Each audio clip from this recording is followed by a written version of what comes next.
Unless you've had a toxic relationship with food, I think it's really hard to recognize how much of life revolves around food. I know for me, until I started struggling with anorexia, I didn't realize how many events, how many meetups, how many things to do with family and friends include food. So when you're struggling with food and it's causing so much anxiety, it feels like every single thing you do with your family and friends also causes anxiety. I missed out on so much of life because of it. I've lost friendships because of it. Family members still find it really hard because they didn't know what was happening. They find it just tricky to like navigate that situation. Struggling with food really does affect literally every single social situation. I couldn't go out for drinks with my friends. I couldn't go out for a simple coffee. I couldn't go out for breakfast if it wasn't at a certain time. I couldn't go out for lunches if I didn't know the menu. I had to then plan my next days as a result of meeting up. I truly did resent meeting up with people. I hated it. I didn't want to do it. I didn't want to see anyone because I knew the hell I was going to have to go through the next day, the next weeks, all the planning, all the calculating. It caused me so much stress. And I blamed that on the family and friends and every event being about food. I was like, why can't we just do events that are not about food? Like, the actual reason I was anxious was anorexia. If I wasn't anorexic,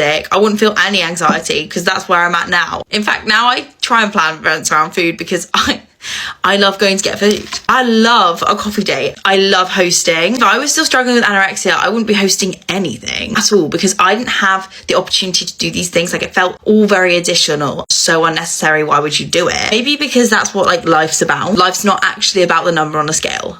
Pretty much everything that life's about was outside of my eating disorder. Yet I was so convinced that what I was doing was right. Healing my relationship with food has changed my social game completely. I can concentrate, I have the energy, I have things to talk about because my life is more than literally just sitting in my bed. It might feel like it in the moment, but fitting into a smaller size is actually not what makes life fun at all. In fact, probably the opposite. I talked about it in another video, but we're just about to host like a 4-course meal. My parents love to host. I can't wait. I'm so excited. Certainly don't want to be the person who never wants to host anything, never wants to go to anything because it's unnecessary. There's no fuss around it because I have food freedom. I just turn up. I'm choosing to be the hostess with the mostess rather than the person who never hosts. And if I have to be a slightly different number on a scale and wear a different size, I'm completely okay with that.